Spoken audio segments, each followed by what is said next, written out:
কেতিয়াবা অকলশৰীয়াকৈ থাকিও নিজক বুজিব পাৰি। সেইকাৰণে অলপ সময় উলিয়াই নিজৰ লগত কথা পাতিবলৈ অভ্যাস কৰক। ডক্টৰ আব্দুল কালাম ছাৰে কৈছিল, আপুনি আপোনাৰ ভৱিষ্যত চেঞ্জ কৰিব নোৱাৰে, কিন্তু আপুনি আপোনাৰ অভ্যাসবোৰ চেঞ্জ কৰিব পাৰিব। আৰু সেই অভ্যাসবোৰে আপোনাৰ এটা সময়ত ভৱিষ্যত চেঞ্জ কৰি দিব। আপুনি যিমানেই চেষ্টা নকৰক, কিন্তু সকলো মানুহকে একেলগে কেতিয়াও সুখী কৰিব নোৱাৰে। সেইকাৰণে কোনোবাই কৈছিল, দাপোনৰ সন্মুখত মই নিজকেই ক্ষমা খুজিছোঁ, কিয়নো সকলোতকৈ বেছি দুখ মই নিজকেই দিছোঁ, বেলেগক সুখী কৰি কৰি।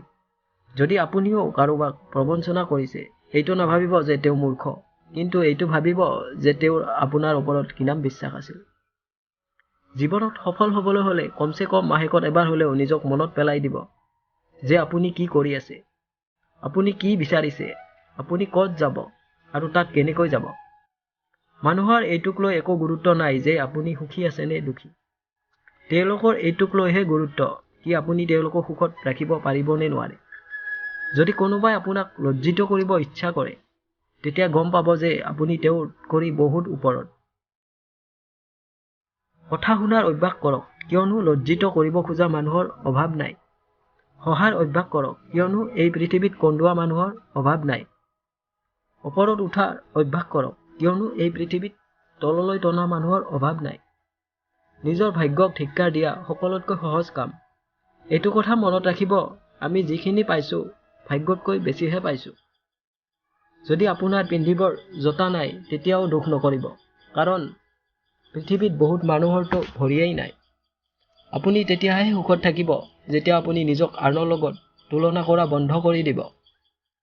সকলো মানুহেই নিজৰ ভালটোৱেই বিচাৰে, কিন্তু তথাপি জীৱনৰ বেছিভাগ সময় বেয়া চিন্তা কৰিয়েই শেষ কৰি দিয়ে।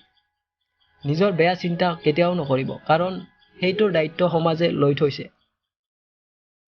এই চাৰিটা কথা গোটেই জীৱন মনত ৰাখিব। ত্যাগ নকৰাকৈ মানুহৰ ভাগ্য চেঞ্জ নহয়। কিবা হেৰুৱালেহে কিবা পোৱাৰ আশা থাকিব। যিজনে হেৰুৱাব ভয় কৰে, তেওঁ একো নাপায়ও। মানুহে একো ৰোপণ নকৰাকৈ ফল খাব বিচাৰি নিজৰ জীৱন শেষ কৰি পেলায়।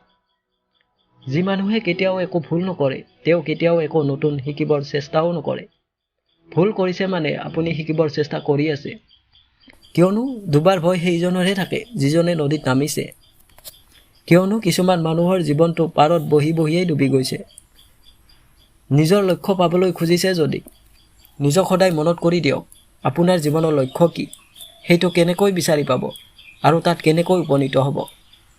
বন্ধুসকল, ভিডিঅ'টো চাই ভাল লাগিলে লাইক কৰিব আৰু মোৰ চেনেলটো ছাবস্ক্ৰাইব কৰি দিব।